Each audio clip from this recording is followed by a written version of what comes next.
pabubulakin mo natin ang ating, ano ka tawag sa inyo natin? Pagka maliit sihi, ito yung malalaki. Malalaki siya. So, pabubulakin natin dahil sa tanggalin ang laman at lalagyan sa lulutuin. Patola here. Ito ang ating ilalagay doon sa ating. Ibuka na ang ating shell. Ito na kaya dati. So guys, ayan. Gagawin natin. Naalisin po natin yung sa shell. Ayan guys. Gisa-gisa na naman tayo.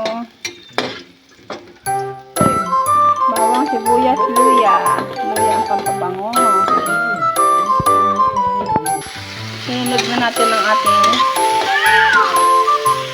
sitaw. Kasi tayo matigas. Siyempre, sinunod na rin natin ang ating shell.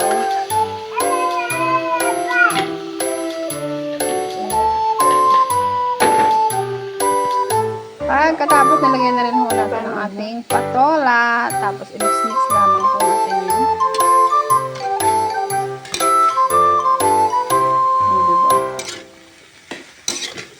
Yan po ay luto ni Ate Shea. Ala Ate Shea.